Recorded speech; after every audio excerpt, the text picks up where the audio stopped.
अस्सलाम वालेकुम जी, मैं हूं मरियम मकसूद और अपनी आज की सीएसएस की वीडियो में हम कलर सिस्टम्स के बारे में जानेंगे।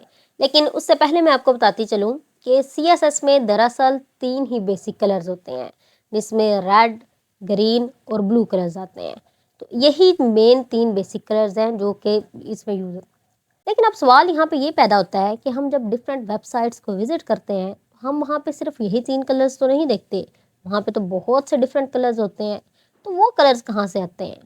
वो कलर्स असल में इन्हीं तीनों कलर्स को ब्लेंड करके न्यू कलर्स बनाए जाते हैं। इनको ये ब्लेंड करके जो न्यू कलर्स बनाए जाते हैं, जिस सिस्टम के ज़रिए इसे बनाया जाता है, उसको हम कहते हैं कलर सिस्टम। तो अब सीएसएस में बहुत से कलर सिस्टम्स होते हैं जो यूज़ होते हैं, कोई एक कलर सिस्टम नहीं है। आज के अपनी इस वीडियो में हम 2 मेन कलर सिस्टम देखेंगे, जिसमें पहला है आरजीबी और दूसरा है हैग सिस्टम। तो सबसे पहले हम आरजीबी कलर सिस्टम देखते हैं। तो इससे पहले ये सामने देखें आप ज़रा, आपको 3 कलर्स नज़र आ रहे होंगे, रेड, ग्रीन और ब्लू। इन तीनों को मिक्स किया गया हुआ है। अब देखेंगे जब रेड और ब्लू को मिक्स किया जाता है तो ये पिंकिश सा कलर बनता है। इसी तरीके से जब ग्रीन और ब्लू को मिक्स किया जाता है तो ये स्काई ब्लू टाइप कलर बनता है। और जब ग्रीन और रेड को मिक्स किया जाता है तो येलो कलर बनता है। और जब इन सब कलर्स को सेम क्वांटिटी में मिक्स किया जाता है तो वाइट कलर वजूद में आता है। इसी तरीके से हम किसी भी कलर, एक कलर की क्वांटिटी को बढ़ा के और दूसरे के कम करके हम डिफरेंट कलर्स को जनरेट कर सकते हैं। अभी हम आरजीबी सिस्टम को इस्तेमाल करते हुए देखते हैं कि हम किस तरह से डिफरेंट कलर्स बना सकते हैं।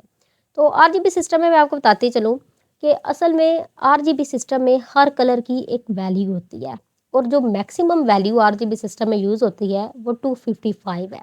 तो ये पहले आप देख लें, जब भी हम आरजीबी को लिखते हैं तो उसका सिंटैक्स क्या है। आरजीबी में जब भी हम लिखते हैं तो उसके बाद हम ब्रैकेट में वैल्यूज़ लिखते हैं, जिसमें फर्स्ट पे वैल्यू रेड कलर की आती है, सेकंड पे वैल्यू ग्रीन कलर की आती है और थर्ड पे वैल्यू ब्लू कलर की आती है। तो अगर आपने कलर रेड जनरेट करना है तो फर्स्ट वैल्यू में अगर आप 255 लिख देते हैं तो आपका वो कलर रेड हो जाएगा और बाकी की दो को आप ज़ीरो कर देते हैं। इसी तरीके से आपने अगर ग्रीन रखना है तो आपको सेकंड जगह पे 255 यानी मैक्सिमम वैल्यू ऐड करनी पड़ेगी और बाकी दोनों को ज़ीरो रखना पड़ेगा। और अगर ब्लू करना है तो आपको थर्ड वाली वैल्यू पे 255 को रखना पड़ेगा। और अगर आपने कोई से दो को मिक्स करके कोई न्यू कलर जनरेट करना है तो फिर आपको कोई से दो की वैल्यूज चेंज करनी पड़ेंगी। अभी हम इसका थोड़ा सा प्रैक्टिकल करके देखते हैं, फिर आपको सही से समझ आएगी। ये हम लैपटॉप की स्क्रीन पे आ चुके हैं। तो ये हमने HTML की एक फाइल बनाई थी जिसमें हमने 3 हेडिंग्स लिखी हुई हैं और साथ हमने अपने पिछली वीडियो में ही CSS की फाइल भी बनाई थी। तो अभी हम यहाँ पे RGB सिस्टम को इस्तेमाल करते हुए कलर्स को चेंज करके देखते हैं। यहाँ पे पहले मैं बॉडी सेक्शन का कलर चेंज करके देखती हूँ, उसका बैकग्राउंड कलर चेंज करके हम देखते हैं इस सिस्टम के ज़रिए, फिर आपको ज़्यादा अच्छे से समझ आएगी। तो यहाँ पे पहले हम लिखते हैं बॉडी, उसके बाद हम कर्ली ब्रेसेस को यूज़ करेंगे, फिर हम लिखेंगे यहाँ पे चूँकि हम बैकग्राउंड का कलर चेंज करना चाह रहे हैं तो बैकग्राउंड कलर, और आगे हम चूँकि RGB की इस्तेमाल करते हुए करना चाह रहे हैं तो इसलिए मैंने RGB को लिख दिया। तो जैसे ही मैंने लिखा, चूँकि बैकग्राउंड का वाइट कलर है तो वाइट कलर में हमने देखा था तीनों कलर्स सेम क्वांटिटी में होते हैं, इसलिए यहाँ पे तीनों कलर्स आ गए। तो हम सिर्फ अगर रेड रखना चाहते हैं तो मैं इन दो वैल्यूज़ को ज़ीरो कर देती हूँ, ब्लू और ग्रीन वाली को, और रेड को हम रहने देते हैं वैसे ही। इसकी जगह पे भी इसकी वैल्यू लिख लेते हैं 255। तो इस तरीके से अब देखें जी, हमारे बैकग्राउंड का कलर सारा रेड सेट हो चुका है। इसी तरीके से अब अगर हम ब्लू कलर को सेट करना चाहते हैं तो फिर हमने देखा था कि हमें जो थर्ड वाली वैल्यू है वहाँ पे मैक्सिमम वैल्यू यानी 255 को लिखना पड़ेगा। तो पहली वाली दोनों को हम ज़ीरो कर देते हैं और लास्ट वाली को हम 255 करते हैं। तो ये देखें, इस तरह से हमारा ये ब्लू सेट हो गया। अब हमने देखा था पीछे कि अगर हम रेड और ग्रीन को मिक्स करते हैं तो उसके नतीजे में हमारे पास येलो कलर आएगा। तो हम बना के देखते हैं क्या वाकई हमारे पास येलो आता है या नहीं। फिर अभी हम रेड की वैल्यू लिखते हैं 255, इसी तरह हम ग्रीन की वैल्यू लिखते हैं 255 और हम ब्लू वाली को ज़ीरो कर देते हैं। ये देखें जी, अब हमारे पास येलो कलर सेट हो चुका है। इस तरीके से हम कर सकते हैं। अब सवाल ये पैदा होता है कि ये तो नंबर्स बहुत ज़्यादा हैं। अब फॉर एग्ज़ाम्पल हमने लाइट येलो करना है तो इसमें मैं इनकी वैल्यू कुछ कम कर देती हूँ। फॉर एग्ज़ाम्पल ये जो है मेरे पास रेड वाला, इसकी मैं ग्रीन वाले की वैल्यू कम कर देती हूँ। उसको फॉर एग्ज़ाम्पल मैं 100 वैल्यू मैंने सेट कर दी इसकी। तो ये देखें ज़रा ऑरेंजिश टाइप कलर इसका हो गया। इसी तरीके से मैं इसकी वैल्यू भी कम करती हूँ तो फिर देखते हैं कौन सा न्यू कलर बनता है। तो ये देखें ज़रा, ये इस तरह का थोड़ा देखें, ये इस तरह का कलर सेट हुआ है। तो अब सवाल ये पैदा होता है, अगर हमने कोई भी अपनी मर्ज़ी का कलर सेट करना है तो क्या हमें इतनी ज़्यादा ये वैल्यूज़ को याद करना पड़ेगा? तो इसका जवाब है कि नहीं। इसकी आसानी के तौर पे डिफरेंट कलर पिकर्स होते हैं जिनको आप इस्तेमाल करते हुए यहाँ पे कोई भी कलर सेट कर सकते हैं। ये देखें जी, मैं गूगल पे आई हूँ और यहाँ पे हम लिखेंगे कलर पिकर। तो ये देखें जी, ये हमारे पास गूगल का कलर पिकर ओपन हो चुका है। हम यहाँ से कोई भी कलर चाहें अपनी मर्ज़ी से सिलेक्ट कर सकते हैं। यहाँ से फॉर एग्ज़ाम्पल मैं इस तरह का कलर चाह रही हूँ, ये ग्रीनिश कलर चाह रही हूँ, ये फॉर एग्ज़ाम्पल मैं इस तरह का कलर चाह रही हूँ।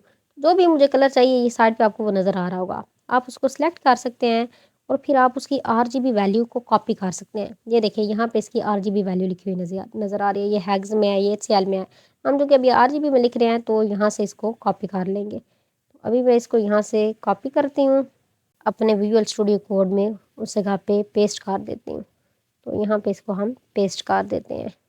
तो ये देखें जी, ये यहाँ पे उसी तरीके का कलर सेट हो चुका है। इस तरह से आसानी के साथ आपको किसी किस्म की वैल्यूज़ को याद करने की ज़रूरत नहीं होगी। आप अपनी मर्ज़ी का कलर बहुत आसानी के साथ सेट कर सकते हैं। तो ये तो हमारा हो गया RGB सिस्टम। तो इसके बाद अभी जो हम कलर सिस्टम देखने जा रहे हैं, वो हमारा हेक्स कलर सिस्टम है। हेक्स यानी हेक्साडेसिमल। हेक्साडेसिमल कंप्यूटर साइंस में एक नंबर सिस्टम है, जिसको इस्तेमाल करते हुए भी एक कलर सिस्टम को डिफाइन किया गया, जिसको हम हेक्स कलर सिस्टम कहते हैं। तो हेक्स कलर सिस्टम में असल में हेक्साडेसिमल वैल्यूज़ यूज़ होती हैं। ये मैं थोड़ा सा आपको बताती जाऊँ। आपको पता है कि कंप्यूटर साइंस में डिफरेंट किस्म के नंबर सिस्टम होते हैं, जैसे बाइनरी नंबर सिस्टम जिसमें सिर्फ 2 डिजिट्स होते हैं, यानी 0 और 1। डेसिमल नंबर सिस्टम जिसमें 10 डिजिट्स आते हैं, जिसकी बेस 10 होती है, यानी उसमें 0 से लेकर 9 तक के डिजिट्स आते हैं। इसी तरीके से एक हमारा नंबर सिस्टम हेक्साडेसिमल भी होता है। हेक्साडेसिमल की बेस 16 होती है, यानी इसमें 16 नंबर्स होते हैं। इसमें 0 से लेके 15 तक के डिजिट्स शामिल होते हैं। अब जो 0 से लेके 9 तक के डिजिट्स होते हैं, उनको तो वैसे ही लिख दिया जाता है, लेकिन उससे ऊपर वाले जो डिजिट्स होते हैं, उनको अल्फ़ाबेट्स की फॉर्म में शो किया जाता है। जैसे 10 है तो 10 को A से रिप्रेजेंट किया जाता है, 11 है तो उसको B से, इसी तरह 12 है तो उसको C से, इसी तरीके से ये आगे होते हैं। तो अब चूँकि इसकी मैक्सिमम वैल्यू 15 है हेक्साडेसिमल में, तो हम इसको अभी लिख के देखते हैं हेक्साडेसिमल को किस तरह यूज़ करते हैं। अभी स्क्रीन पे इसका एक जनरल सा सिंटैक्स देख रहे होंगे। जब भी हमने हेक्साडेसिमल को लिखना हो तो हम पहले हैशटैग लगाते हैं, और चूँकि इसकी मैक्सिमम वैल्यू 15 है, तो 15 को हेक्साडेसिमल में F की फॉर्म में लिखा जाता है। इसलिए देखें, जब जब भी हमने रेड को सेट करना है तो हम वहाँ पे FF लिखेंगे और बाकी 2 को 0 0 कर देंगे। इसी तरह जब हमने ग्रीन को लिखना है तो दरमियान में FF आ जाएगा और आगे रेड और ब्लू की जगह पे 0 0 आ जाएगा। तो और इसमें आप देख सकते होंगे कि जब हमने एक कलर लिखना है तो असल में उसको 2 दफ़ा लिखा गया उसकी वैल्यू को। जैसे F है तो F को 2 दफ़ा लिखा गया है, 0 है तो 0 को 2 दफ़ा लिखा गया, एक कलर की वैल्यू को डिफाइन करने के लिए। और हेक्साडेसिमल में ऐसे ही होता है। तो अगर हमने ब्लू सेट करना है तो हमें पहले वाली दोनों को 0 0 सेट करना पड़ेगा और अब हमें ब्लू वाली जगह पे F लिखना पड़ेगा। इसको भी थोड़ा सा हम लिख के देख लेते हैं। और ये देखें जी, ये हमने जो बॉडी वाली वैल्यू लिखी थी, हम इसको थोड़ा सा हेक्साडेसिमल की फॉर्म में लिख के देख लेते हैं। तो हेक्साडेसिमल में चूँकि हैशटैग यूज़ होता है, तो यहाँ पे मैं हैशटैग लगाऊंगी। और हमने अगर रेड सेट करनी है तो FF, और अगली दोनों वैल्यूज़ को हम 0 0 कर देते हैं। ये देखें जी, ये हमारा रेड कलर सेट हो चुका है। इसी तरीके से हमने कोई भी और कलर सेट करना है तो हम इसको कर सकते हैं। और इसकी भी आपको वैल्यूज़ को याद करने की ज़रूरत नहीं है। ये भी सिंपली आप कलर पिकर पे जाएंगे तो वहाँ पे ही देखें, जहाँ पे RGB वैल्यू थी उसी के ऊपर वाली साइड पे हेक्साडेसिमल की वैल्यू भी लिखी होती है।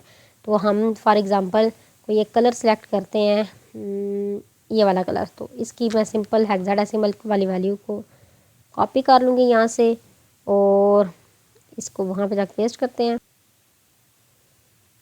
अब मैं इसको ओपन करके देखती हूँ। ये देखें, वो वाला कलर हमारा सेट हो चुका है। इस तरीके से हम डिफरेंट टाइप्स के कलर्स को जनरेट कर सकते हैं।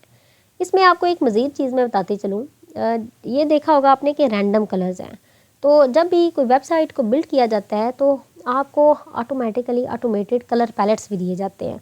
गूगल पे डिफरेंट वेबसाइट्स हैं जो हमें कलर पैलेट्स को ऑफ़र करती हैं। कलर पैलेट्स क्या होते हैं, यानी आपको 5 कलर का एक ऐसा सेट दे दिया जाता है जो अगर आप अपने वेबसाइट पे यूज़ करते हैं, उन कलर्स को आपस में मिक्स करके या उन कलर्स को यूज़ करके, यानी एक को आप बैकग्राउंड में यूज़ कर लेते हैं, एक को फोरग्राउंड में यूज़ कर लेते हैं, एक हेडिंग में कर लेते हैं, तो आपकी लुक अच्छी आएगी। वो ऑटोमेटिकली आपको कम्बिनेशन सा दे देते हैं। ये भी हम देख लेते हैं डिफरेंट कलर के कलर पैलेट्स। तो डिफरेंट टाइप की वेबसाइट्स हैं जो कलर पैलेट्स को करती हैं फ्री में। तो ये हमारे पास एक वेबसाइट ओपन हुई है, इसको हम ज़रा ओपन करते हैं। तो ये देखें जी, ये कलर पैलेट में यूज़ हुआ है, जिसमें ये देखो ऊपर पिंक, फिर थोड़ा लाइट पिंक है, फिर आगे ये स्किन सा कलर है, फिर ये। तो ये मैं इसको एक दफ़ा ओपन करते हैं इस वाले को, कलर पैलेट को। तो ये देखें जी, ये इस तरीके से हमारे पास कलर पैलेट आ गया है। इसका हमने कोई भी कलर अगर इस्तेमाल करना है तो ये देखें, इसकी आपको साइड पे वैल्यू नज़र आ रही होगी और यहाँ पे ये वैल्यू इन्होंने हेक्साडेसिमल में दी हुई है। सिंपली जब आप इस वैल्यू पे क्लिक करेंगे तो ये ऑटोमेटिकली कॉपी हो जाएगी। तो ये मैं आपको ज़रा पेस्ट करके दिखाती हूँ, फिर आपको पता चलेगा कि इन कलर्स को हम कैसे इस्तेमाल कर सकते हैं। तो यहाँ पे हम इसको करते हैं तो देखें जी, ये इस तरह से कलर सेट हो चुका है। तो इस तरह से आसानी के साथ आप कलर पैलेट्स को इस्तेमाल करते हुए भी अपनी वेबसाइट को डिज़ाइन कर सकते हैं। डिफरेंट से प्यारे प्यारे से कलर्स आप देख सकते हैं। इसके अलावा आप खुद से भी अपना, अगर आपका कलर्स को लेकर टेस्ट अच्छा है तो खुद से भी आप डिफरेंट कलर्स को इस्तेमाल करते हुए डिज़ाइनिंग कर सकते हैं। तो होप्स आपको वीडियो अच्छी लगी होगी। ओके, अल्लाह हाफिज़।